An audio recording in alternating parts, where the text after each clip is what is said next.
चुगलियों का अड्डा with Kashish and तमन्ना। अरमान मलिक के घर आई फिर से गुड न्यूज। कांस में दिखा उर्वशी का उप्स मूवमेंट। नेहा धूपिया ने एल्विश यादव को क्यों कर दिया डबल क्रॉस। लाफ्टर शेफ में दिखा राव साहब का देसी अंदाज। एल्विश आर्मी ने फुकरा इंसान को कर दिया रोस्ट। क्या हेरा फेरी में होगा ट्विस्ट एंड रोल।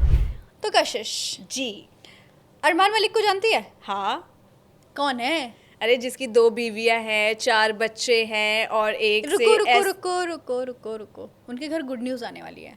क्या गुड न्यूज है? 4 में 1+ होने वाला है। मतलब 5th चाइल्ड। यस। अब प्रेग्नेंट कौन है लेकिन? अच्छा गेस कर, पायल या कृतिका? मेरे हिसाब से कृतिका होगी। यस, कृतिका मलिक के नया बच्चा आने वाला है। और ये बात उन्होंने अपने व्लॉग में बोली थी। पहले तो उन्होंने प्रैंक करा था जो उनकी वहाँ पर है एक और महान जिसको लक्ष्य, अरमान मलिक की तीसरी वाइफ बोलते हैं, लक्ष्य, उसके साथ प्रैंक किया था कि हम उसको प्रेग्नेंट दिखाएंगे, ये करेंगे वो करेंगे। लेकिन लास्ट में कृतिका मलिक इज प्रेग्नेंट। उनके घर में 5वां मेहमान आने वाला है, 5वां बच्चा आने वाला है। क्या लगता है, मतलब ये फैमिली करना क्या चाहती है? ये इन्होंने स्कूल खोल लिया, इन्होंने अपने अपना बच्चों पॉडकास्ट का वो कर लिया है, हाँ। अपना ब्यूटी पार्लर खोल लिया है, अपना स्किन का अलग से खोल लिया, मतलब सब कुछ करेंगे यही। मुझे लगता है प्रेग्नेंट वो इसलिए हुई, उन्हें डे केयर चलाना होगा। अरे नहीं यार, उनका कंटेंट खत्म हो जाएगा ना, बच्चे बड़े हो रहे हैं ना अब। ओ तो कंटेंट बढ़ाने के लिए तो बच्चा चाहिए यार। तूने आजकल तो रोस्ट कर content दिया। है ये। उन्हें कंटेंट बनाना है, तभी तो लगातार लाइन पे लाइन हो रही है। बिल्कुल। लेकिन कशिश, जब मैं उनके व्लॉग्स वगैरह देखती रहती हूँ तो उनके ना काफ़ी टाइम पहले भी व्लॉग आया था जहाँ पर कृतिका और पायल के बीच में बात चल रही थी, क्योंकि जो उसके पायल के बच्चे हैं वो तो IVF से हुए हैं, तो वो तो प्रेग्नेंट नहीं हो सकती। लेकिन उन्होंने कृतिका को बोला था कि तुझे एक और बच्चा करना चाहिए। हाँ, उन्होंने ये कहा था कि मतलब कि हर माँ के ज्यादातर आजकल ऐसे होता है ना, 2 बच्चे होते ही होते हैं। तो उन्होंने बोला था कि मेरे तो 3 बच्चे हो गए हैं, अभी वहाँ पे सिर्फ जैद जो कृतिका का बेटा है, तो तू एक बच्चा और करियो। तो उसने कहा नहीं, 4 तो हैं ऑलरेडी, लेकिन अब यहाँ पे 5वां आने वाला है गाइस। यस पर मुझे ऐसा लगता है कि जब 4 बच्चे वो है तो एक ही फैमिली के हिस्सेदार सारी चीज़ें, तो 5वें की क्या नीड थी। बट खैर वो उनकी पर्सनल लाइफ है। बट हम कौन होते हैं, लेकिन अच्छा है यार। अब कोई वो कृतिका मलिक जो प्रेग्नेंट है, घर में एक बच्चा आएगा, उनके कंटेंट बढ़ेगा। अभी एक उन्होंने यूट्यूब और इंस्टा बनाई रखा है अपने तीनों बच्चों का, एक और बन जाएगा। और सबसे बड़ी बात तो ये है कि जब अरमान मलिक जो है इतना बढ़िया कंटेंट सर्व करते हैं, वो अपने जो उनके छोटे छोटे बच्चे हैं उनको रोस्ट करते रहते हैं, और हमेशा जो है जो पायल है, कृतिका है, वो प्रैंक करते रहते हैं। मुझे लगता है उनका कंटेंट खत्म हो गया, इसलिए उन्होंने सोचा कि अब वो प्रेगनेंसी वाला एक कॉन्सेप्ट लेकर आएंगी। वही तमन्ना, अब जब हम गुड न्यूज़ की बात कर रहे हैं तो थोड़ा उप्स मूवमेंट की भी बात कर ले। उप्स मूवमेंट कैसे? हाँ। उप्स मूवमेंट? उप्स मूवमेंट जो है वो उर्वशी रौतेला के साथ हुआ है। वो कैसे? अरे यार, अभी कांस 2025 चल रहा है फ्रांस में, तो वहाँ पे जो है उर्वशी का जो फर्स्ट आउटफिट था वो तो काफ़ी ज़्यादा वायरल हुआ, उर्वशी को लोगों ने खूब पसंद भी करा। लेकिन जो सेकेंड आउटफिट वो पहन के गई, ब्लैक कलर का गाउन, देखने में तो वो काफ़ी अच्छा लग रहा था और उर्वशी ने कहीं ना कहीं अपने जलवा जो है बिखेर भी दिया, लेकिन वो उप्स मूवमेंट का शिकार भी हो गई। वैसे अगर देखा जाए तो उर्वशी के लिए कोई पहली बार नहीं हुआ है, उनके साथ उप्स मूवमेंट होते रहते हैं। अब ये नहीं पूछे कि उप्स मूवमेंट हुआ क्या है आखिर। हाँ, ये हुआ क्या है? उनकी जो है ड्रेस, जो इतनी अच्छी ड्रेस वो पहन के गई थी, इतनी महंगी ड्रेस पहन के गई थी, वो जो है फटी निकली। तो क्या? लोगों ने जो है ट्रोल कर दिया उर्वशी रौतेला को कि वैसे कशिश, हम लोग सोचते हैं कि हमारे जो आम टेलर है बेचारे, उन्हीं से गलती हो जाती है। यहाँ तो बड़े बड़े सेलिब्रिटीज के जो बड़े बड़े डिजाइनर से गलती हो जाती है। अब वो बताओ, कांस के रेड कारपेट पे उर्वशी रौतेला जो है वो वॉक कर रही है, और वो भी फटी हुई ड्रेस के साथ, तो ट्रोल होना तो लाजमी है। नहीं, ये तो है कशिश। मतलब हम लोग सोचते थे कि हम लोग अपने ट्रेलर को डांटेंगे, बोलेंगे कि नहीं यार ये क्या तुमने फाड़ दिया, ये कर दिया, ये तो डिजाइनर इतने बड़े बड़े और लाखों रुपए उर्वशी का लेने वाले जैसा हमें पता है वो सो मी है, मतलब मी माई एंड सेल्फ ऑब्सेस्ड बहुत ही ज्यादा है। जब उनके नाम का मंदिर हो सकता है। नहीं, जब इनका एक गाना भी तो आया था यार कशिश, जिसको लेकर वो बहुत ज्यादा ट्रोल भी हुई थी। जब बात कुछ और चल रही थी, पूछा कुछ और जा रहा था, तो फिर उन्होंने जवाब कुछ और दिया मुझे था। 125 डिग्री फीवर भी था और डाकू महाराज मेरी अच्छी गई भी। मतलब भाई, डाकू महाराज से तो वो इतनी ऑब्सेस्ड हो गई थी। मेरी मम्मी ने मुझे ये रिंग दी थी, मेरे पापा ने मुझे रिंग दी थी, मम्मी ने घड़ी दी थी। और वो उस वक्त हमला हुआ था सैफ अली खान पे, तो वो उसकी बात छोड़ के अपनी रिंग की बात करती है। तो वो बहुत ज़्यादा सेल्फ ऑब्सेस्ड है। और मैं ये नहीं कह रही सेल्फ ऑब्सेस्ड होना गलत है, अपने से प्यार करना मेरे हिसाब से बहुत अच्छा है, बट इतना भी नहीं होना चाहिए कि आपको बाकी लोग आके रोस्ट करते फिरे। वैसे कशिश, एक चीज़ और मैं बोलना चाहूँगी कि बहुत हो गई है उप्स मोमेंट की बातें, अब थोड़ा आ जाते तेरे मेरे फेवरेट रियलिटी शो। कौन सा? रोडीज। यार तुझे कैसे पता चल जाता है, पहले तो मुझे ये क्योंकि बताओ। हमारा फेवरेट रोडीज आजकल तो सबसे ज्यादा ट्रेंडिंग पे चल रहा है, और रोडीज में क्योंकि एल्विश यादव है तो हमें काफी ज्यादा मजा आ रहा है। हालांकि प्रिंस और एल्विश दोनों है तो इसलिए हम ज्यादा अच्छे से देख रहे हैं रोडीज। और कशिश, एक चीज़ और, कल का एपिसोड देखा?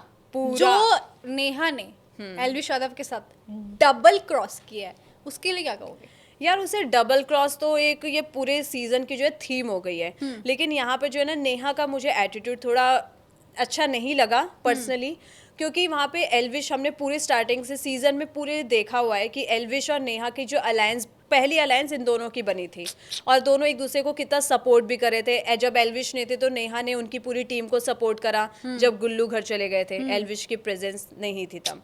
और उसके बाद जब कल नेहा के हाथ में पावर थी कि वो हर्ष को बचा सकती थी, एल्विश की टीम से एक जो मेंबर जाने वाला था उसको बचा सकती थी, तो उनको अचानक से ये रियलाइज़ कैसे हो गया कि मतलब मुझे बहुत लोगों से माफ़ी मांगनी है, तो हर्ष, मतलब ये तो डबल गेम वो खेल गई नेहा। और वैसे भी कशिश, अगर कल का हम लोग एपिसोड देखें तो वो अपनी स्टेटमेंट्स को लेके बहुत क्लियर थी कि भाई मैंने एल्विश के साथ डबल क्रॉस इसलिए किया, मैंने उसके साथ अलायंस इसलिए नहीं बनाई क्योंकि हर्ष उसकी टीम में था।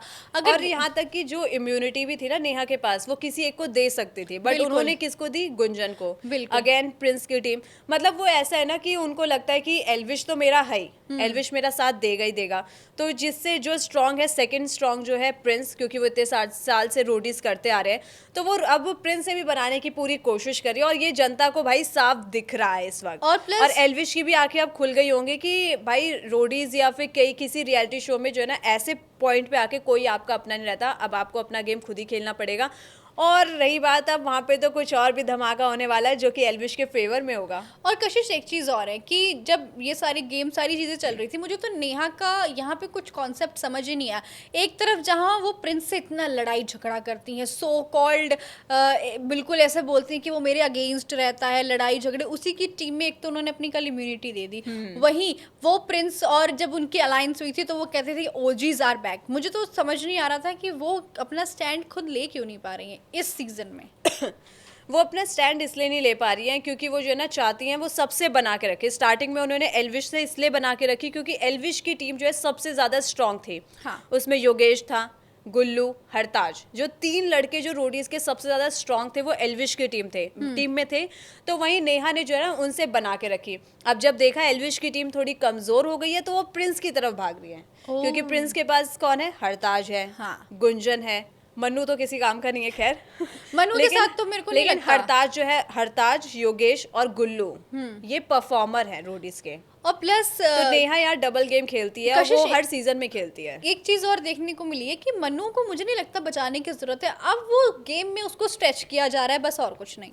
वो फिनाले तक लेके जाएंगे, बट फिनाले तो वो नहीं जीतेगा, क्योंकि देखो कोई भी जीते लेकिन एक जीतना वो इंसान चाहिए जो परफॉर्मर हो, जो अच्छा खेलता हो।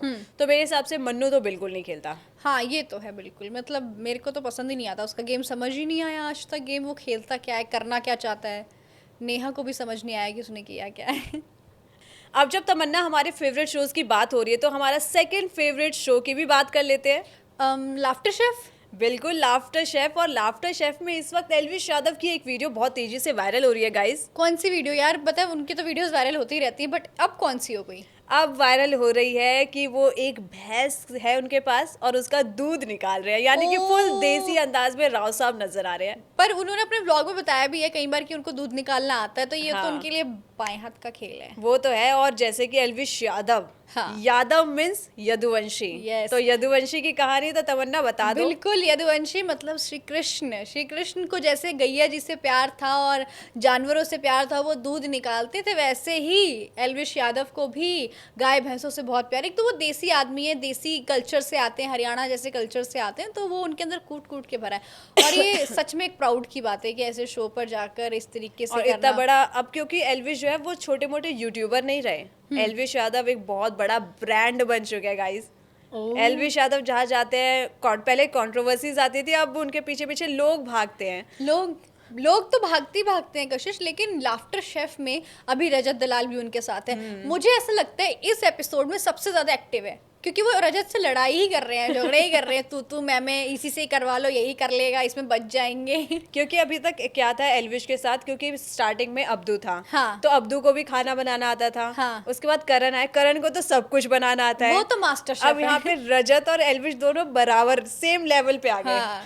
तो वहाँ पे थोड़ी बहुत तो होगी यार। बिल्कुल। और दूसरी बात कशिश ये भी है ना कि रजत दलाल जो है वो उनका भाईचारा जैसा नेचर है। अब जिसके साथ आप डेली उठते बैठते हैं तो उनके साथ जब आप स्क्रीन पर आते हैं ना तो वो डेली उठने बैठने वाला टच दिख जाता है। जैसे वो रूठ के चले जाते हैं, स्कूटर पे बैठ जाते हैं कि आज मैं एल्विश यादव नहीं, रुबीना यादव हूँ मैं। रुबीना यादव हूँ। तो उसमें मतलब एक मजा है, अब मस्ती है। मुझे ऐसा लगता है कि यार आप करण को आराम करने दीजिए और रजत को ही परमानेंट शो में ले लीजिए। बिल्कुल। अब कशिश जब एल्विश यादव की बात हो रही है, उनके स्टाइल की बात हो रही है, तो क्यों ना फुकरा इंसान की भी बात कर ले। फुकरा इंसान की बात क्यों करनी है? तुझे नहीं पता? नहीं। तुझे पता है इस वक्त चल क्या रहा है? जो एल्विश आर्मी है, जो एल्विश यादव के फैंस हैं, वो ये बोल रहे हैं फुकरा इंसान यानी कि अभिषेक मल्हन एल्विश यादव को कॉपी कर रहे हैं। एक सेकेंड, शायद वो वाला केस तो नहीं है जहाँ पे वो नंबर प्लेट सेम हो रही है? नंबर प्लेट, जैकेट, फिर उसके बाद बहुत सारी वीडियोस और व्लॉगिंग के स्टाइल, मतलब हर चीज़ को लेकर कॉपी पेस्ट चल रहा है कि यहाँ से कॉपी किया, वहाँ पेस्ट कर दिया। लोग बोल ये रहे तो मैंने देखा था अभी उन्होंने हाल फिलहाल में फुकरा इंसान और निश्चय ने वो गाड़ी ली है अपनी डिफेंडर, तो उसकी नंबर प्लेट जो है बहुत तेजी से वायरल हो रही थी। बिल्कुल। जहाँ पे 0001 है, और ये 0001 जो है ऑलरेडी एल्विश यादव की जो फॉर्च्यूनर है उसका नंबर है 0001। तो यहाँ पे एल्विश आर्मी जो है यार बहुत अच्छे से ऑब्जर्व करती है। सबसे पहले तो कल्ट आर्मी है बिल्कुल एल्विश आर्मी, तो उन्होंने जो है पूरा ऑब्जर्व करा तब जाके रोस्ट करा यार। नहीं ये तो इतना कॉपी कौन करता है? एक चीज और एल्विश आर्मी जैसे उन्होंने चीजें एल्विश आर्मी ने जैसे चीजें देखी, बाकी एकदम ऐसे कि हाँ कॉपी पेस्ट हो रहा है। एक चीज और कॉपी हुई है। क्या? सोचो क्या कॉपी हुआ है? अरे तू बता। एल्विश आर्मी है ना, हाँ। एल्विश यादव ने अपनी आर्मी बना दी, उन्होंने पांडा का गैंग बना दिया। ये तो यार कब से चल रहा है, एल्विश आर्मी वर्सेस पांडा गैंग। बिल्कुल। ये लेकिन वहाँ पे तो भाईचारा देखने को मिलता है हमें जब हम हाँ। ECL में जाते हैं, और वो एक दूसरे की तारीफ भी करते हैं। और लेकिन फुकरा इंसान कॉपी भी एल्विश यादव को ही कर रहे हैं अब, कि नंबर प्लेट तो यार चेंज कर सकते थे। हाँ मेरे को भी ऐसा लगता है यार, इतना कॉपी पेस्ट तो नहीं चलता है यार। अभिषेक मल्हन को तो हर चीज़ कॉपी करने की आदत हो गई, चाहे वो कुछ भी हो, चाहे वो एल्विश यादव का स्टाइल हो, गाना हो, म्यूजिक वीडियोस हो, रील्स बनाना हो, कंटेंट शेयर करना हो, सब एक मिनट, क्या हो गया? बाबूराव गणपतराव आप्टे, नाम तो सुना होगा। बहन तुम ठीक हो? एकदम से क्या हो गया? थोड़ी मेरे दिमाग में हेरा फेरी चल रही है। क्या हो गया ऐसा? कौन सी हेरा फेरी चल रही है तुम्हारे दिमाग में? यार ये हेरा फेरी जो है थोड़ी सैड है। क्यों? इसमें थोड़ा दुख है, दर्द है और पीड़ा है।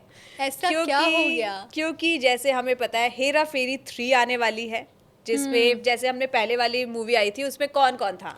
उसके अंदर था हमारे बाबूराव यानी कि परेश रावल, राजू यानी कि अक्षय कुमार, और श्याम यानी कि सुनील शेट्टी। Yes. लेकिन अब यहाँ पे जो है हेरा फेरी 3 में परेश रावल यानी कि बाबूराव गणपतराव आप्टे, उन्होंने किनारा कर दिया है।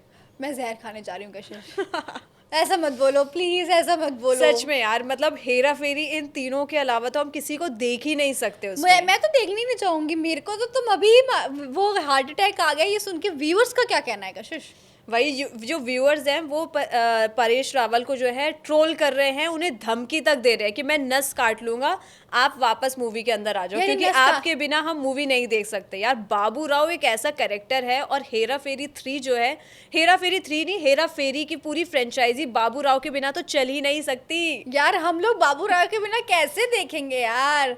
वो वाला डायलॉग तो मुझे बहुत अच्छा लगता है कि वो मुन्ना है, मुन्ना वाला वो एकदम, मतलब मेरे को तो पूरी फिल्म। और सबसे अच्छा अक्षय कुमार और बाबू राव की जो वो ट्विनिंग है, मैं खुद नस काटने जा रही हूँ। तो यहाँ पे अगर परेश रावल हमारी वीडियो देखेंगे, सर प्लीज आप जो है हेरा फेरी 3 में आ जाओ, भले जो भी डिफरेंसेस हो आपके कास्ट के साथ, किसी के साथ भी, आप मूवी में आ जाओ क्योंकि आपके फैंस देखना चाहते हैं आपको। यहाँ तक कि एक फैन ने पता है क्या बोला है कि अगर आपको कास्टिंग डायरेक्टर के साथ कुछ पैसे का वो हो कि आपको कम पैसे दे रहे हैं, तो हम पूरी जो है आपकी जो फैंस है फंड इकट्ठा करके हम आपकी फीस देने को तैयार है। सोचो कितना प्यार है बाबूराव कैरेक्टर को लेके, परेश रावल को लेके। यार ये तो परेश नॉमिनेशन रावल को आ जाना चाहिए यार। ये पैसों वाला नॉमिनेशन कहाँ चल रहा है, मैं भी दे दूंगी यार प्लीज। मैं बाबूराव के बिना फेरा फेरी 3 इमेजिन ही नहीं कर सकती। तुम कर सकती हो? मैं बिल्कुल नहीं कर सकती यार। मतलब ये 3 मेन कैरेक्टर्स है और ये तीनों में से एक भी नहीं होगा ना, मजा नहीं आएगा। अब देखो अगर परेश रावल नहीं होगा तो बाबूराव को कैरेक्टर कौन प्ले करेगा?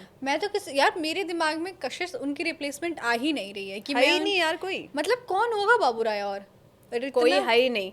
अब ये तो वहाँ पे कास्टिंग डायरेक्टर वगैरह देखेंगे कि वो किसको रिप्लेस कर सकते हैं परेश रावल के साथ। लेकिन परेश रावल जी अगर आप देख रहे हैं तो आप प्लीज आ जाओ मूवी में, प्लीज प्लीज। मैं तो नसी काट लूंगी। और अगर आप पैसे वैसे की दिक्कत तो नॉमिनेशन वाला प्लीज यार लिंक में बता देना, मैं भर दूंगी वो फॉर्म। सब भरने को तैयार है। कशिश आज की फेवरेट चुगली? आज की फेवरेट चुगली तो वो है कि एक तो एलविश यादव जो वो भैंस का दूध निकाल रहे हैं। हाँ। सेकंड फेवरेट नहीं है, यही हेरा फेरी की है कि परेश रावल जी जो है वो अब मूवी में नहीं है, वो साइड हो चुके हैं मूवी से। तो उनसे रिक्वेस्ट है छोटी सी कि वो मूवी में वापस आ जाए। तेरी कौन सी फेवरेट है? मेरी सबसे पहले तो यही फेवरेट तो नहीं कहूँगी, पर हाँ फेवरेट की लिस्ट में आ गई वो कि प्लीज़ परेश रावल जी आ जाओ। मैं ही नस काट लूँगी। मैं हेरा फेरी 3 आपके बिना इमेजिन नहीं कर सकती हूँ। दूसरी राव साहब का वो देसी अंदाज और रजत दलाल के साथ उनकी केमिस्ट्री, ये तो मेरी सबसे फेवरेट चुगलियाँ थी आज की। तो कशिश ये तो हमारी आज की चुगलियाँ हो गई। हाँ। तो अब नेक्स्ट सेगमेंट में मिलेंगे अपनी ऑडियंस के साथ। बिल्कुल। तो गाइस कैसी लगी आपको आज की हमारी चुगलियाँ? कमेंट सेक्शन में ज़रूर बताइएगा और हमारे चैनल को लाइक, शेयर और सब्सक्राइब जरूर करें and press the bell icon. जब तक के लिए टाटा।